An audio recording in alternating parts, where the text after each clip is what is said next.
Kita klasifikasikan penyakit. Ada yang namanya penyakit fisik, ya. Nah, penyakit fisik itu bisa jadi tadi ya, bisa akibat gangguan jin. Kenapa? Karena setan menyusup di dalam tubuh manusia melalui aliran darah. Aisyatonu yajri minal insani majrud dam. Jadi penyakit fisik bisa akibat gangguan jin, bisa karena jin bisa tinggal di aliran darah kita. Tapi jangan sampai kita pukul rata. Oh, kalau penyakit ini si fulan akibat gangguan jin, berarti ini juga sama akibat gangguan jin. Belum tentu. Penyebabnya bisa berbeda. Ya. Jadi penyakit fisik akibat gangguan jin ada, tapi penyakit fisik murni karena fisik pun ada. Ya. Sekali lagi jangan digeneralisir, jangan dipukul rata bahwa penyakit yang sama itu akibat penyebabnya sama juga, tidak seperti itu. Kita harus benar-benar diagnosa lakukan. Oh, ternyata ini faktor fisik. Oh, ini ternyata faktor medis. Oh, ternyata ya kalau ini faktor non medis. Ini benar ada gangguan jin, itu harus kita diagnosa. Nah, insya Allah kita akan sedikit kupas tentang diagnosanya. Yang berikutnya ada penyakit psikis yang disebut penyakit psikosomatis. Ya, penyakit psikosomatis itu penyakitnya penyakit fisik, tapi diakibatkan oleh faktor psikologis. Itu namanya penyakit psikosomatis. Nanti insya Allah di slide berikutnya dijelaskan penyakit psikosomatis seperti apa. Ya. Ada lagi yang berikutnya gangguan jin. Ada gangguan jin itu ada 3. Yang pertama akibat gangguan jin zalim. Bagaimana gangguan jin zalim? Contohnya nih, bapak-bapak lah ya waktu kecil mungkin pernah ngompol sembarangan tanpa baca doa. Tiba-tiba besoknya, mohon maaf, kemaluannya bengkak. Jin itu tinggal di tempat-tempat yang memang jarang dijamah oleh manusia. Jin memang tinggal di tempat-tempat yang memang jarang disentuh oleh manusia, jarang didatangi oleh manusia. Dalam tanda kutip tempat-tempat sepi, tempat-tempat angker. Ya. Kita pada saat itu mungkin kencing sembarangan, tidak berdoa terlebih dahulu. Karena ke tempat tinggal jin, jin marah ya wajar. Makanya dia mendolimi kita dengan memberikan gangguan, memberikan rasa sakit seperti itu. Jadi gangguannya itu yang pertama ada akibat jin zalim. Yang keduanya ada akibat sihir. Kalau sihir itu memang medianya jin, tapi ada manusia yang menyuruh jin ini untuk melakukan kejahatan. Ada manusia yang menyuruh, yang bekerja sama dengan jin ini untuk melakukan kejahatan, itu namanya sihir. Baik itu pelet, santet, guna-guna, dan sebagainya, jelas itu sihir namanya. Yang berikutnya, akibat ain. Ain itu lemparan mata jahat dari seseorang atau dari bangsa jin kepada seseorang. Dan kadang-kadang tidak terdeteksi siapa yang melempar ain ini. Untuk ain ini sebetulnya panjang pembahasannya, makanya mungkin tidak bisa dibahas kupas secara detail sekarang. Insya Allah kita akan adakan pembahasan lain khusus membahas tentang ain. Karena ain ini benar-benar yang paling banyak kita ketemui sekarang. Kita temui sekarang itu lebih banyak tuh ain. Ada contoh ini, salah satu contoh saja. Anak kita, karena kita merasa anak kita lucu, anak kita merasa gemesin, kita posting ke media sosial. Di media sosial itu kan netizen bermacam-macam ya. Ada yang berkata, ih lucu ya anaknya. Kita bilang, bisa aja ibu. 2 kemungkinan ainnya. Mungkin ain dari yang mengatakan dia lucu, dan yang kedua, ain dari kita sebagai orang tuanya. Kenapa? Karena tidak melibatkan Allah di dalam pujian-pujian ini. Harusnya, ketika kita akan memuji seseorang, maka ucapkan Masya Allah. Masya Allah, lucu ya anaknya. Dan kita yang menerima pujian, maka ucapkan Alhamdulillah, Barakallah. Maka insya Allah dengan seperti itu, kita akan terhindar dari lemparan ain. Tapi kadang-kadang kita lupa. Ya, benar nggak? Kadang-kadang kita lupa. Kadang-kadang kita merasa pujian itu datang emang untuk kita. Padahal kita tahu alhamdulillahirabbil alamin. Segala puji bagi Allah Tuhan semesta alam. Tidak bukan untuk kita pujian itu. Tapi sebetulnya hakikatnya untuk Allah. Nah, makanya berikanlah hak Allah ketika kita mendapatkan pujian. Jangan sampai kita merasa itu pujian milik kita. Jadi kita lalai begitu saja. Ya. Itu contoh ain. Nah, oleh karena itu karena tentang AIN ini cukup luas bahasannya, maka mungkin insya Allah kita akan bahas di lain kesempatan supaya lebih detail lagi gitu ya. Yang berikutnya, penyakit psikosomatis. Contoh penyakit psikosomatis tadi ya, penyakitnya fisik, tapi akibat faktor psikologis. Ya, penyakitnya fisik, tapi akibat faktor psikologis. Contoh yang pertama penyakit MAH. Penyakit MAH, kebanyakan kita menganggap ini adalah karena faktor pola makan yang tidak baik. Sering terlambat makan, sering makan makanan pedas, makanan-makanan yang asam, makan makanan yang mengandung gas, makan makanan yang terlalu panas, sehingga merusak lambungnya, merusak dinding lambungnya.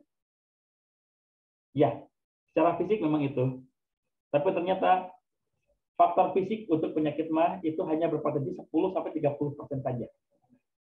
Yang paling besar yang bisa mempengaruhi penyakit MAH adalah stres kita yang tinggi. Coba saja Bapak Ibu rasakan. Begitu stres, apa yang terjadi? Asam lambung naik. Maka jangan stres-stres kalau nggak mau penyakit MAH. Karena semakin sering kita stres, semakin sering asam lambung naik. Semakin sering kita merasakan sakit di lambung atau MAH atau GERD ya, atau gastritis. Jadi jangan salah pikir, jangan berpikiran terlalu sempit ya bahwa MAH itu akibat faktor pola makan. Walaupun pola makan kita baik, tapi kalau stres ya tetap aja MAH-nya jadi gitu. Contohnya kalau saum kita kan tidak makan siang. Otomatis pola makan kita tidak baik. Tapi karena kita sedang bahagia melaksanakan ibadah puasa, kita sedang beribadah atau sedang khusyuk-khusyuknya dekat kepada Allah dengan ibadah-ibadah yang lainnya, maka MAH tidak terlalu sering terjadi. Yang asalnya punya penyakit MAH pun bisa sembuh ternyata dengan saum. Artinya apa? Dengan pola makan itu sebetulnya tidak terlalu berpengaruh. Yang paling berpengaruh itu adalah pola pikir, stres kita, psikologi kita. Makanya semakin kita sering stres, maka semakin tinggi asam lambung kita. Yang kedua, asma. Sesak napas.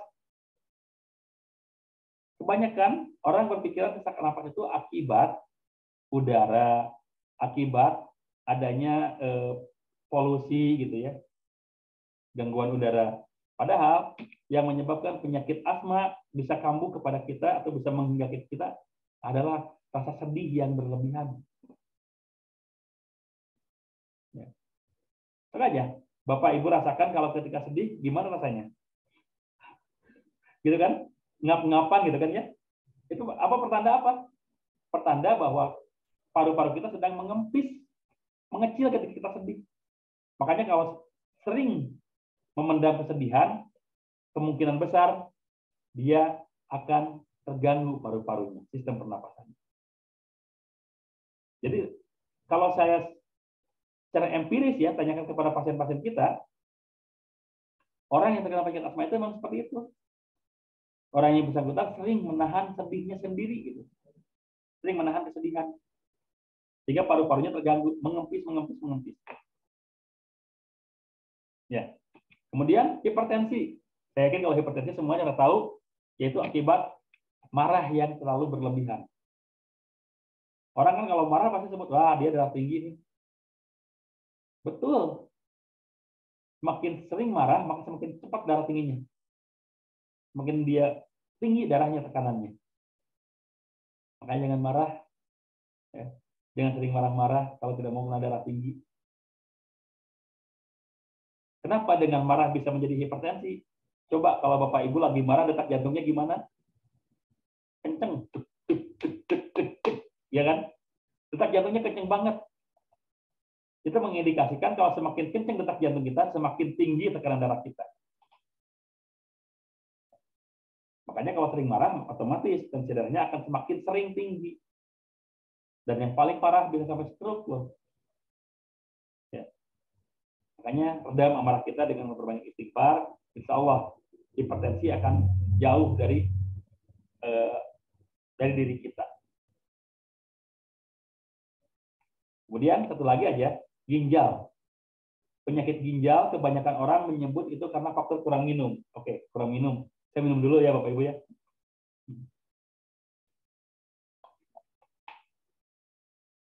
Karena faktor kurang minum atau minumannya terlalu banyak mengandung zat-zat yang tidak diinginkan oleh ginjal kita seperti purin, seperti gula yang tidak disukai oleh ginjal kita. Padahal ginjal akan terjadi kalau kita sering cemas yang berlebihan. Contoh aja, ketika Bapak Ibu pertama kali disuruh bicara di depan umum, apa yang dirasakan? Ingin buang air kecil. Benar nggak? Ketika Bapak Ibu disuruh pidato, disuruh bicara di depan umum, apa yang dirasakan? Selalu ingin ke belakang. Itu apa artinya? Artinya ginjal kita sedang benar-benar ingin membuang apa yang ada di dalam ginjal itu sendiri. Ya. Makanya ketika kita disuruh bicara di depan umum, langsung pengen ke belakang, karena ginjal kita cemas. Semakin cemas maka semakin ginjalnya semakin terkuras gitu. Nah, kalau kita sering cemas, maka ginjal kita akan bermasalah. Makanya jangan overthinking lah ya. Kalau bahasanya anak muda sekarang, jangan terlalu overthinking lah. Santuy lah sedikit. Ya. Supaya kita ginjalnya aman gitu. Ya. Jadi itu ya. Ini salah contoh-contoh penyakit psikosomatis. Nah ini penyakit psikosomatis seperti ini. Penyakitnya fisik, tapi penyebabnya faktor psikologis kita, pola pikir kita yang terlalu berlebihan, pola pikir kita yang salah gitu. Ini dinamakan faktor penyakit psikosomatis. Hati-hati ya. Ya akibat faktor psikologis. Ya, sudah saya bilang kan, faktor psikologis. Nah, berikutnya ciri-ciri gangguan jin, sihir, dan ain. Nah, sekarang silakan Bapak Ibu rasakan di dalam dirinya, apakah ini ada di dalam diri Bapak Ibu. Kalau memang ada, ciri-cirinya ada berapa? Maka kalau memang itu sudah ketahuan ada berapa, ya berarti Bapak Ibu perlu melaksanakan terapi ruqyah syar'inya. Nah, ciri-cirinya apa saja? Ciri-ciri gangguan jin, sihir, atau ain yang pertama, ciri-ciri gangguan di fisiknya. Apa ciri-ciri gangguan jin kepada fisik kita? Sakitnya tidak terdeteksi medis. Sakit tidak terdeteksi medis. Sudah berobat, tapi ketika kata dokter tidak ada penyakit apa-apa. Maka biasanya dokter menganjurkan untuk silahkan cari pengobatan di kampung saja atau cari obat kampung saja. Maksud obat kampung itu apa? Ya kita, ruqyah. Ya. Maksudnya kita gitu sebagai peruqyah, maka cari obat kampung saja maksudnya seperti itu. Ya. Itu yang fisik yang pertama, sakitnya tidak terdeteksi medis. Yang kedua, sakitnya dalam waktu yang lama, menahun. Idealnya sakit itu ya 3 hari sembuh gitu. Demam 3 hari turun, batuk-batuk 3 hari udah reda. Karena apa? Sakit kita itu sebagai bentuk refresh tubuh kita supaya jangan terlalu capek, supaya jangan terlalu berat kinerjanya. Makanya di refresh dengan sakit beberapa hari. Tapi 3 hari harusnya. Makanya setelah 3 hari, jika sakit berlanjut, hubungi dokter. Tapi ini sudah bertahun-tahun masih sakit juga, belum sembuh juga, dan terus-terusan gitu ya, bukan kambuh bukan sembuh lagi, bukan, tapi terus-terusan sakit seperti itu, maka hampir bisa dipastikan kalau seperti itu akibat gangguan jin. Ya. Kemudian terjadinya tanpa gejala. Ini pernah saya lihat sendiri gitu ya, orangnya hari sebelumnya itu masih biasa-biasa saja. Perempuan, mukanya masih bersih, masih mulus. Hari sebelumnya. Besoknya dia datang ke klinik kami dengan wajah penuh jerawat. Tanpa gejala. Kalau kita berjerawat yang normal, biasanya tumbuh 1 dulu, 2, 3, kemudian banyak, itu wajar. Ini tanpa gejala sama sekali. Sebelumnya dia nggak ada apa-apa, bersih mukanya. Tanpa make up loh ya. Tanpa make up, bersih semuanya. Tapi besoknya datang sudah penuh jerawat. Begitu diruqyah, bereaksi, apa katanya? Jinnya mengaku bahwa dia disuruh oleh seorang pria yang dulu pernah ditolak cintanya oleh perempuan ini. Jadi akibat apa itu? Akibat gangguan sihir. Dan tadi terjadinya tanpa gejala sama sekali. Misalkan dia nyihirnya malam, ya malam itu kejadian. Sihir itu jahat luar biasa. Ya, sihir itu jahat luar biasa. Kadang sampai kejadian seperti itu, tidak ada gejala apa-apa, tiba-tiba dia sakit. Tapi hati-hati juga, banyak pasien yang menganggap seperti ini, padahal tidak. Sebetulnya ada gejala, cuma dia tidak merasa. Banyak juga seperti itu. Ya, banyak yang seperti itu. Sebetulnya ada gejalanya, cuma tidak merasa. Tiba-tiba pas udah parah, baru dia merasa, saya kok sakit seperti ini, padahal sebelumnya nggak ada gejala apa-apa. Mungkin saya gangguan jin, mungkin saya gangguan sihir, mungkin ada yang nggak suka sama saya. Banyak yang seperti itu. Makanya kita sebagai seorang peruqyah harus bisa memberikan konseling yang baik. Ibu, Bapak, jangan dulu berpikir seperti itu. Yuk, kalaupun memang ada orang yang jahat kepada kita, biarkan Allah yang membalasnya, kita fokus kepada kesembuhannya saja. Ya. Kita fokus kepada kesembuhan kita saja. Jangan fokus kepada siapa yang menyakiti kita, jangan fokus kepada siapa yang membuat kita seperti ini, jangan. Karena itu akan semakin membuat jiwa kita semakin sakit, pikiran semakin tertutup pikiran kita gitu. Jadi intinya ya kita introspeksi saja. Kalaupun memang kita terkena gangguan jin, terkena gangguan sihir, apa sih yang salah di dalam diri kita? Kita perbaiki. Terkait memang ada orang yang nggak suka kepada kita, ya sudah, itu urusan dia dengan Allah. Contohnya tadi, ketika si wanita tersebut terkena gangguan sihir, terkena gangguan pelet contohnya ya, maka yang harus diperbaiki apa? Mungkin cara bicaranya, jangan terlalu seperti itu kepada laki-laki. Lebih halus, lebih sopan gitu ya. Mungkin harus diperbaiki seperti itunya yang diperbaiki. Jangan sampai berpikir, wah berarti si laki-laki itu harus dibalas. Ya sudah, nanti Allah saja yang membalas. Karena itu jelas hukumnya dia dosanya sudah dosa syirik karena bersekutu dengan jin. Apalagi bersekutu dengan jin untuk melukai orang lain, untuk menyakiti orang lain, sudah. Itu fatal banget. Ya. Ini ciri fisik yang berikutnya. Ciri fisik yang keempat hanya terjadi pada satu bagian tubuh saja. Ya. Kenapa? Karena tadi jin itu tinggal di aliran darah dan kadang-kadang dia ngetem di satu bagian tubuh saja. Dan kemudian sakitnya kadang-kadang berpindah-pindah juga gitu ya. Karena tadi jin itu tinggal di aliran darah dan sakitnya hanya terjadi pada waktu-waktu tertentu. Ada kan ya? Sakitnya tuh cuma malam aja. Sakitnya tuh cuma begitu ketemu dengan azan maghrib saja gitu. Ada yang seperti itu. Dan paling banyak sakitnya itu terjadi malam. Kenapa? Karena malam itu adalah ketika jin atau setan dari golongan jin sedang memiliki kekuatan yang paling dahsyat. Malam. Karena mereka itu memang suka di dalam kegelapan.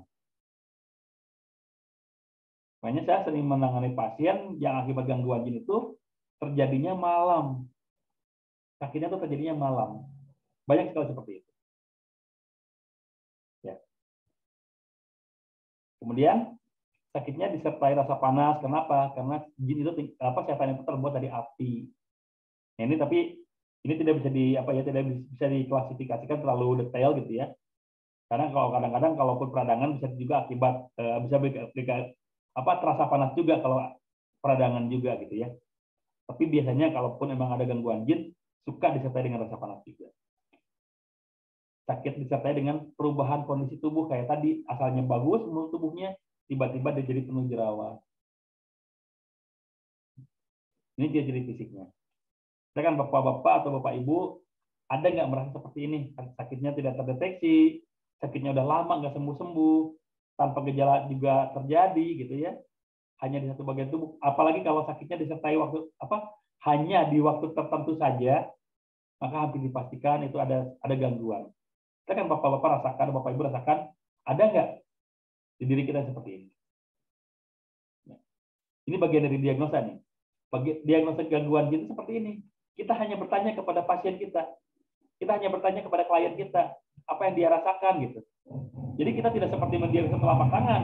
Kalau mendiagnosa telapak tangan kita kelihatan, oh ini ada gangguan masalah angin, oh ini ada masalah pada ginjalnya. Tapi kalau gangguan jin itu syir, itu samar sama sekali kita nggak bisa benar-benar memastikan. Makanya kita perlu bertanya detail kepada pasien. Termasuk kalaupun fisik, coba tanyakan seperti ini. Ada nggak gangguan indikasinya seperti ini? Ada juga pada psikis, pada psikologisnya. Yang pertama, terjadi perubahan sikap secara drastis. Ini pernah saya mengalami, contohnya, ada seorang perempuan yang asalnya ke orang tua itu hormat, berbakti, sopan kepada orang tua. Tapi hanya jeda beberapa minggu, dia berubah drastis kepada orang tuanya. Dia suka melawan, dia suka membantah, membangkang. Kenapa? Ternyata dia dipelet oleh seorang pria, dan si pria ini adalah tidak disukai oleh keluarganya. Makanya si pria ini membuat supaya si perempuan ini bermusuhan dengan keluarganya dan hanya mendengarkan omongan dari pria ini. Ada yang seperti itu. Jadi perubahannya drastis. Atau ada juga si orang ini asalnya ceria gitu. Tapi tanpa masalah apa-apa tiba-tiba jadi pemurung. Tanpa masalah apa-apa. Kalau misalkan sebelumnya ada masalah, mungkin dia sedang bermasalah dengan keluarganya, dengan teman-temannya, dengan lingkungannya gitu ya, bermasalah, dia berubah jadi pemurung, wajar. Tapi ini tanpa ada masalah apa-apa tiba-tiba berubah jadi pemurung, jadi asalnya yang ceria. Itu perlu kita tanyakan. Itu bisa kita indikasikan mungkin ini ada gangguan jin. Perubahan psikologisnya terjadi secara drastis. Yang berikutnya memiliki kecenderungannya negatif. Jadi perubahan psikologis itu ke arah negatif. Yang asalnya baik jadi jahat. Itu jelas. Yang asalnya ceria jadi pemurung, jadi pemarah. Itu jelas. Kalau seperti itu, tanpa ada penyebab apa-apa, maka hampir dipastikan dia diakibatkan gangguan jin. Tapi kita harus tahu dulu, ini akibat apa gitu. Jangan sampai karena kita mengeneralisir, wah ini ada gangguan jin, ini ada gangguan jin. Padahal sebelumnya mungkin ada penyebab yang lain. Kita harus detail nih, untuk kita kan detail. Karena gangguan jin itu benar-benar samar. Yang berikutnya, perubahan sikap tanpa penyebab tadi ya, sudah drastis tanpa penyebab dan negatif kecenderungannya, kemudian bertindak di luar batas wajar. Sampai saya pernah melihat ada pasien saya yang bawaannya itu hanya ingin bunuh diri. Bawaannya hanya ingin bunuh diri aja. Nah itu sudah bisa dipastikan itu gangguan jin, gangguan setan dari golongan jin yang sedang mengarahkan dia kepada dosa, kepada maksiat. Ya. Dan sering berhalusinasi, kemudian fobia ataupun maniak, itu pun akibat gangguan jin. Hati-hati ya, fobia, takutan berlebih kepada sesuatu, ataupun maniak, kesukaan berlebih kepada sesuatu, itu akibat gangguan jin. Ya. Karena pada dasarnya manusia itu punya kesukaan dan punya ketidaksukaan, tapi wajar, tidak berlebihan. Kalau sampai berlebihan, maka itu biasanya ada campur tangan setan dari golongan jin di dalamnya. Kita suka sesuatu wajar, kita benci sesuatu wajar, tapi bencinya jangan benci-benci amat, sukanya jangan suka-suka amat juga. Perlu kita punya batasan. Ya. Tapi kalau sudah berlebihan itu berarti sudah ada campur tangan setan dari golongan jin di dalam diri. Nah sekarang kepada spiritualnya, ya, kepada spiritualnya, indikasi kepada spiritualnya apa saja? Indikasi kepada spiritualnya adalah cenderung malas beribadah. Ini jelas. Ya. Jelas. Kenapa? Karena setan dari golongan jin tujuan utamanya apa? Bukan membuat fisiknya yang sakit, tapi ingin membuat kolbunya yang sakit. Bukan ingin membuat dia sengsara akibat sakit fisik, tapi ingin membuat dia jauh dari Robnya, jauh dari Allah. Maka kecenderungannya malas beribadah. Kalau untuk gangguan jin itu seperti itu ya, kepada spiritual kita. Nah pertanyaannya, kita sekarang lagi rajin atau lagi malas dalam beribadah? Karena kita tuh sebagai manusia imannya naik turun. Ketika kita sedang naik, maka kita melebihi malaikat ketaatan kita. Tapi ketika kita sedang turun, kita jauh di bawah iblis. Ya, dosa kita, maksiat kita. Nah, kalau kecenderungan kita selalu malas dalam beribadah, maka di situ campur tangan setan dari golongan jin yang sedang bercokol di dalam diri kita. Ya. Jadi hati-hati. Kalau ada gangguan seperti ini, maka kemungkinan besar ini ada gangguan jin di dalam dirinya. Sulit khusyuk ketika beribadah. Malas sih enggak. Tapi ketika beribadah jadi khusyuk. Sulit khusyuknya. Nggak bisa khusyuk. Maka itu hampir bisa dipastikan positif terkena gangguan jin. Sulit khusyuk kalau beribadah. Kemudian, lupa rakaat sholat. Saya yakin Bapak Ibu semuanya pernah mengalami ini. Lupa rakaat sholat. Jadi kalau sudah mengalami ini, berarti jin sedang menguasai pikiran kita. Makanya tadi saya bilang, tidak ada orang yang yang bebas dari potensi gangguan jin. Tidak ada. Semua orang berpotensi terkena gangguan jin. Karena lupa rakaat sholat, saya yakin semuanya mengalami. Saya yakin semuanya mengalami. Tidak ada orang yang tidak terkena tidak pernah lupa rakaat sholat. Saya yakin tidak pernah ada. Pasti ada. Lupa rakaat sholat pasti ada. Ya. Kemudian lupa juga urutan wudhu. Pernah nggak? Ketika kita wudhu, ini saya cuci tangan udah belum ya? Tadi saya udah berkumur belum ya? Muka udah saya cuci belum ya?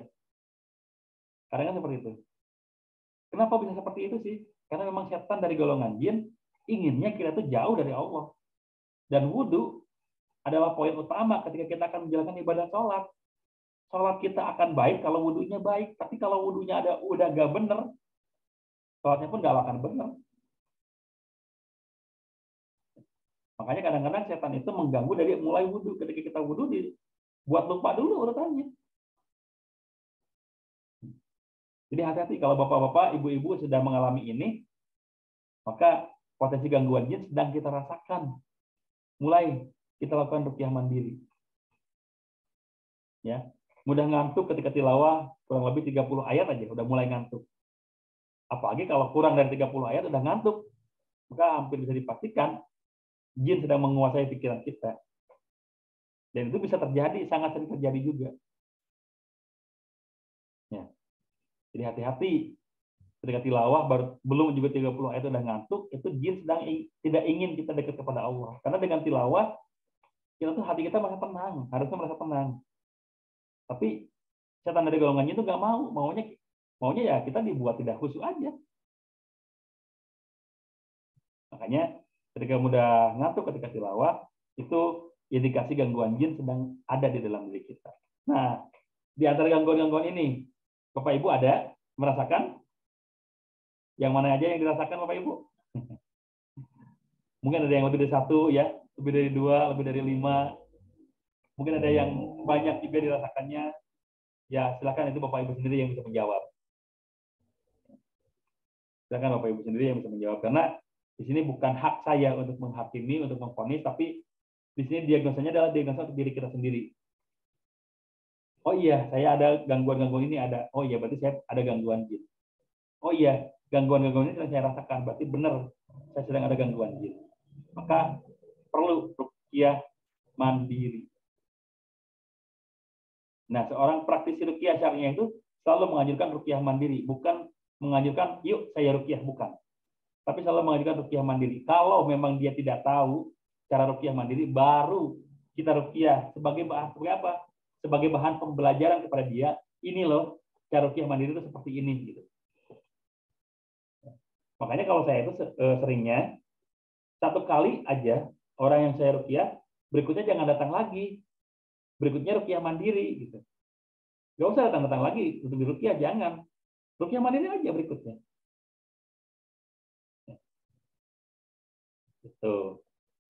Jadi jangan sampai kita terus-terusan membuat pasien kita bergantung kepada kita untuk diruqyah, jangan. Ya. Nah, sekarang kita ke ciri-ciri yang lain. Ada ciri-ciri yang lain. Yang pertama, rezeki sulit datang atau sering merasa terhalang rezekinya. Merasakan? Kalau merasa, ya kita perlu meruqyah diri kita, meruqyah tempat usaha kita. Siapa tahu ada yang tidak suka dengan usaha kita sehingga dibuat terhalang. Ini pernah saksikan sendiri gitu ya. Saya saksikan sendiri orang yang saya ruqyah itu dia penjual makanan, tapi sama orang-orang yang lewat itu seperti nggak kelihatan dia jualan. Padahal dia jualan makanan dari pagi, dia udah standby, tapi kayak kelihatan. Ternyata apa? Ternyata ada orang yang nggak suka dengan dia jualan.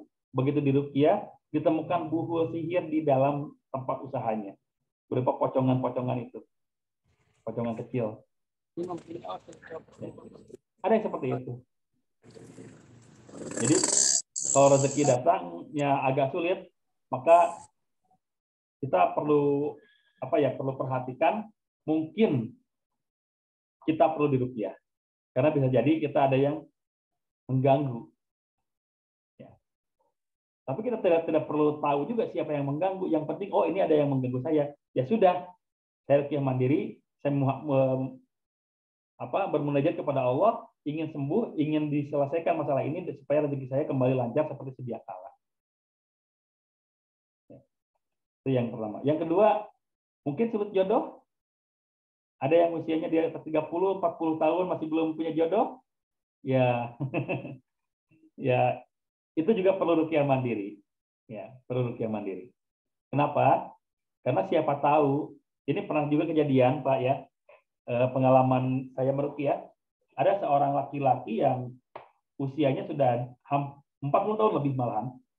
Sudah 40 tahun lebih, beberapa kali hampir menikah tapi gagal.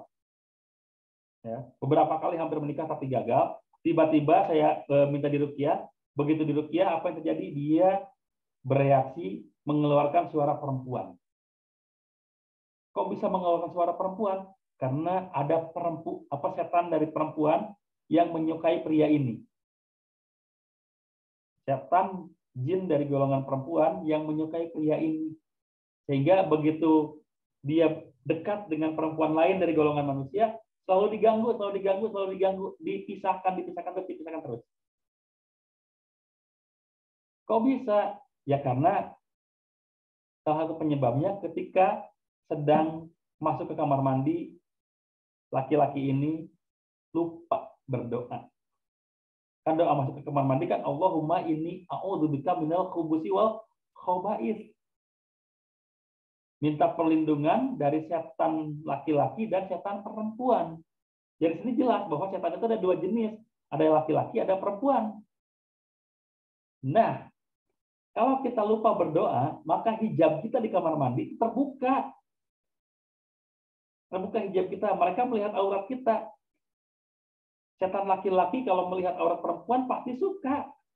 Begitupun sebaliknya, setan perempuan melihat aurat laki-laki pun suka. Makanya kejadiannya seperti tadi. Akhirnya ada yang suka ke laki-laki ini, masuk ke dalam tubuhnya, mengganggu kolbunya, setiap kali mau berhubungan atau setiap kali mau menjalin hubungan dengan wanita lain, diganggu, dibatalkan sampai berkali-kali mau nikah gagal. Jadi kalau jodohnya agak sulit, kita perlu introspeksi, apakah kita pernah melakukan kesalahan yang mana. Selain tadi mungkin ada setan yang menyukai laki-laki itu karena melihat auratnya di kamar mandi, atau mungkin ada misalkan dia pernah nolak perempuan, pernah menyakiti perempuan lain, si perempuannya tidak terima, kemudian mohon maaf main dalam tanda kutip main dukun, mendoakan supaya si laki-laki ini jangan sampai nikah lagi dengan yang lain, itu pun bisa. Karena saya pernah menangani kasus perempuan yang sudah usianya 50 tahun, dia tidak pernah mendapatkan pasangan, karena tadi dia pernah menyakiti laki-laki di masa lalu. Laki-lakinya ini bersumpah serapah. Nggak main dukun, tapi sumpah serapah. Pokoknya kalau kamu nggak nikah dengan saya, kamu nggak bakal nikah sama siapapun. Dengan ucapan itu. Ingat, ucapan doa. Ya, ucapan itu doa. Jadi hati-hati kalau kita berucap. Dan doa itu ternyata diaminkan oleh setan-setan, oleh jin-jin. Dan jadilah hal seperti itu. Jadi hati-hati kalau yang sudah jodoh, gitu ya, yang jodohnya sudah belum datang sampai usia lanjut, kita perlu melakukan ruqyah mandiri. Khawatirnya ada campur tangan jin, ada campur tangan setan dari golongan jin yang mengganggu kita dalam meraih rumah tangga gitu. Karena rumah tangga kan beribadah. Hati-hati ya. Yang ketiga, keluarga tidak harmonis. Nah, ini ada juga kejadian, banyak sekali kejadian akibat gangguan jin, keluarganya jadi tidak harmonis. Banyak sekali. Kemudian keadaan rumah jadi tidak nyaman. Ini juga sering saya dapatkan gitu ya. Jadi kalau pulang ke rumah tuh kayak nggak enak aja gitu. Kayak gerasa panas, gerah kalau di rumah itu. Kemudian kayak ya pokoknya nggak nyaman ya kalau di rumah. Tapi kalau di luar enak-enak aja. Oh, ternyata gangguannya ada di rumah. Ada sesuatu yang perlu diperbaiki di rumahnya. Mungkin ada buhul sihir, ada buhul jin, dan lain sebagainya gitu ya, yang harus dibersihkan dari rumahnya. Maka rumahnya yang perlu diruqyah. Kemudian kalau anak kecil kadang-kadang suka menangis tanpa air mata, itu hati-hati.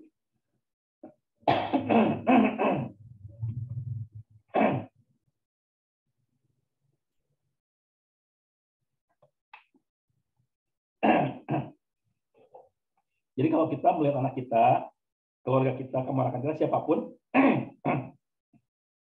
anak kecil yang kalau menangis itu tanpa keluar air mata, itu harus kita waspadai, mungkin ada gangguan setan dari golongan jin juga. Dan itu biasanya indikasi terkena ain. Ya. Indikasi terkena ain salah satunya seperti itu kalau anak kecil. Jadi dia menangis tanpa keluar air mata. Sering mimpi buruk. Ada yang mengalami di sini sering mimpi buruk? Kalau ada yang mengalami, maka kemungkinan besar itu ada gangguan jin. Ya. Karena mimpi yang buruk itu datangnya dari setan. Ya. Mimpinya sering memimpikan seseorang. Nah, kalau sering memimpikan seseorang, baik itu dikenal ataupun tidak, tapi sering memimpikan seseorang, maka hampir bisa dipastikan ini akibat gangguan sihir. Orang itu kemungkinan yang menyihirnya. Tapi dalam tanda kutip ya, kita sebelumnya tidak pernah memikirkan orang ini. Kita tidak pernah memikirkan orang ini, tapi sering memimpikannya. Kemungkinan besar ini ada faktor sihir. Ini contoh, ada seorang perempuan yang sering memimpikan seorang laki-laki, padahal dia nggak kenal. Dan ternyata laki-laki ini sedang mengirim pelet kepada perempuan ini. Sedang mengirimkan sihir mahabbah kepada perempuan ini. Jadi kalau sering memimpikan seseorang, tanpa kita memikirkan orang tersebut, maka indikasi bahwa Anda sedang terkena gangguan sihir. Sering memimpikan suatu tempat. Nah, kalau sering memimpikan suatu tempat, mungkin akibat gangguan jin. Tapi bukan sihir ya, tapi jin. Bisa jadi kita pernah menyinggol, merusak satu tempat tinggal bangsa jin tanpa kita ketahui di mana jin itu tinggal. Akhirnya kita dibawa lagi ke sana, dibawa lagi ke sana. Dan dibuat mimpi buruk seolah-olah kita sedang berada di sana. Jadi kalau kita sering memimpikan tempat kayak gunung, laut, tapi di sana kita bukan lagi bersenang-senang ya, kita lagi kayak dikejar-kejar sesuatu, kayak lagi disiksa, kayak lagi di apa di tempat itu. Berarti kita ada gangguan jin yang berasal dari tempat tersebut. Ya. Apalagi kalau tempat itu sebetulnya kita nggak tahu di mana gitu. Tiba-tiba sering memimpikan itu bisa kemungkinan besar akibat gangguan jin. Nah, dari ciri-ciri ini, silakan Bapak Ibu rasakan, ada nggak yang saya alami gitu. Ya. Ada nggak yang saya rasakan? Kalau ada, berarti ya perlu kita lakukan ruqyah mandiri. Nah, kita jadikan filosofi lalat dan sampah. Kalau memang ada ciri-ciri tadi, ada nih di dalam diri kita, dan kita positif terkena gangguan jin, maka yang harus kita lakukan sekarang adalah ini. Filosofi lalat dan sampah. Gimana filosofi lalat dan sampah? Kita analogikan lalat ini adalah jinnya, setannya. Sampah ini adalah kita. Lalat pasti datang ketika sampah sudah menumpuk, sudah berbau, sudah sudah berbau busuk lah gitu ya. Lalat pasti datang. Sama, Diri kita pun ketika dosa kita sudah terlalu banyak, kesalahan kita sudah terlalu banyak, maka jin akan mudah masuk ke dalam diri kita. Ya. Akan mudah masuk ke dalam diri kita, ke dalam kalbu kita, ke dalam pikiran kita. Apalagi kalau pikiran kita sudah terlalu banyak, pikiran-pikiran negatif, itu akan terlalu banyak. Ya. Jadi kita analogikan seperti ini. Jadi kalau ada gangguan jin di dalam diri kita jangan terlebih dahulu jangan menyalahkan orang lain yang mengganggu. Ya, jangan menyalahkan orang lain yang bekerja sama dengan jin yang mengganggu kita. Tapi kita pikir dulu apa yang salah di dalam diri kita sehingga ada gangguan jin. Apa yang salah di dalam diri kita sehingga orang tersebut jadi benci ke kita. Ya, itu dulu yang harus kita pikirkan. Dan tadi, kalaupun memang ada orang yang benci ke kita, yang berbuat zalim kepada kita dengan mengirimkan sihirnya, dengan mengirimkan gangguan jinnya, itu urusan dia dengan Allah. Kita hanya mendoakan semoga Allah memberikan balasannya setimpal, itu saja. Dan kita tidak perlu tahu siapa yang melakukannya. Jangan sampai berpikir, oh ini karena si fulan, semoga sihirnya balik ke si fulan. Ternyata bukan. Kan kita jadi zalim, kita yang zalim jadinya. Makanya kita sebagai peruqyah jangan sampai terlalu banyak berkomunikasi dengan bangsa jin sehingga akhirnya jinnya berkomunikasi dengan kita, berkomunikasi dengan keluarnya fitnah. Naudzubillah. Jadi ini yang perlu kita lakukan pertama kali ini, filosofi lalat dan sampah. Jadi kalau jin itu adalah lalatnya, maka kalau kita kena maka ada sampah apa yang di dalam diri kita nih. Itu yang perlu kita perbaiki. Nah, sekarang yang banyak pertanyaan itu adalah, terus kalau kita ingin meruqyah, gangguan-gangguannya ada nih, tadi ya indikasi-indikasi tadi ada nih di dalam diri kita. Kalau kita ingin meruqyah, ayatnya apa saja sih? Banyak kan ya pertanyaan seperti itu. Ayatnya yang mana saja sih kalau meruqyah? Yang pertama Al-Fatihah, ayat kursi, Al-Ikhlas, Al-Falaq, An-Nas, ya. Ini yang paling dasar. Tapi sebetulnya seluruh ayat di Al-Quran bisa untuk ruqyah. Ya. Seluruh ayat di Al-Quran itu bisa untuk ruqyah. Jadi walaupun kita membacakan yang ini, kalaupun kita bisa ayat yang lain, itu lebih bagus. Contoh, saya kalau untuk kasus-kasus sihir, saya lebih suka membacakan Al-Baqarah 102. Saya lebih suka membacakan Al-Baqarah 102. Kenapa? Karena di situ dijelaskan bahwa sihir itu bukan buatan Nabi Sulaiman, tapi perbuatan bangsa setan dari golongan jin. Di dalam ayat tersebut seolah-olah sedang mengatakan bahwa sihir itu diajarkan oleh Nabi Sulaiman, padahal di ayat itu dijawab bukan Nabi Sulaiman yang mengajarkan sihir, tapi Harut atau Marut. Ya. Jangan baca nanti Al-Baqarah 102 ya. Wattaba'u ma tatlu syayatin 'ala mulki Sulaiman dan seterusnya. Saya jelaskan. Kalau ada faktor sihir itu para penyihir menyebutnya itu dari Nabi Sulaiman padahal bukan. Nah, makanya untuk faktor sihir saya suka membacakan itu. Kalau untuk jin nasab saya sering mengulang-ulang membacakan At-Taubah ayat 1. Kalau untuk jin nasab bara'atun minallahi wa rasulihi illal ladzina ahadtum minal musyrikin. Bara'ah, pemutus. Jadi untuk ayat-ayat untuk kasus jin nasab saya lebih suka membacakan ayat tersebut atau ayat 1. Ya. Terus untuk gangguan-gangguan jin saya lebih suka baca ayat kursi. Ya, saya lebih baca ayat kursi. Kenapa? Karena dalam satu hadis disebutkan kalau kita membaca ayat kursi atau al-maksurat ya, di mana di dalamnya ada ayat kursi, di pagi hari zikir pagi, al-maksurat pagi, itu kita akan terlindung dari gangguan setan dari pagi sampai petang. Dan ketika kita membacakan al-maksurat zikir petangnya, maka kita akan terlindung dari gangguan setan dari petang sampai ke paginya. Di dalamnya ada ayat kursi, ada Al-Fatihah, ada Al-Ikhlas, ada Al-Falaq, An-Nas. Maka ketika kita bacakan ini, insya Allah kita akan menghadang gangguan-gangguan dari manapun. Nah, makanya kalau ada pertanyaan, ayat ruqyah itu yang mana sih? Seluruh ayat di Al-Quran bisa digunakan untuk meruqyah. Ya, seluruh ayat di Al-Quran bisa digunakan untuk meruqyah. Yang paling penting apa? Yang paling penting dipahami maknanya, dia pahami artinya, dan jelas tujuannya. Oh, ini faktor sihir. Maka kita bacakan ayat-ayat tentang sihir. Oh, ini jinnya zalim. Kita bacakan ayat-ayat tentang azab. Kita bacakan ayat-ayat tentang neraka supaya jinnya ketakutan dan mau keluar. Oh, ini jinnya lembek nih. Kalau ditakut-takuti malah semakin bersembunyi dia. Kita bacakan ayat-ayat tentang surga. Kita bacakan ayat-ayat tentang nikmat supaya jinnya tergugah untuk menggapai kenikmatan itu dan keluar dari dalam tubuh pasien kita. Itu yang lebih bagus. Jadi jangan berpikir ayat yang mana ya, tapi kita tidak tahu, tidak hafal. Mendingan cari ayat yang biasa kita bacakan, yang kita tahu arti maknanya, itu lebih bagus. Karena apa? Seluruh ayat di Al-Quran bisa digunakan untuk meruqyah. Tidak ada ayat yang jelek di dalam Al-Quran. Ya, seluruh ayat di Al-Quran bisa digunakan untuk meruqyah karena tidak ada ayat yang jelek di dalam Al-Quran. Ya. Nah, ini sebagai pembukaan materi dari kita, insya Allah kita akan bisa lebih merasakan nih, ada nggak gangguan di dalam diri kita dari diagnosa tadi ya.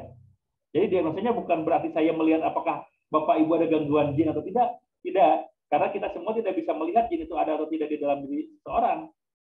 Ya, jin itu tidak bisa dilihat oleh orang normal, tidak bisa dilihat. Makanya tadi diagnosanya seperti itu. Apakah ada di dalam diri Bapak Ibu indikasi-indikasi yang tadi? Kalau memang ada, oh berarti saya ada gangguan jin. Kalau memang tidak ada, bukan berarti juga tidak ada gangguan jin, tapi mungkin tidak terdiagnosa, tidak terindikasi.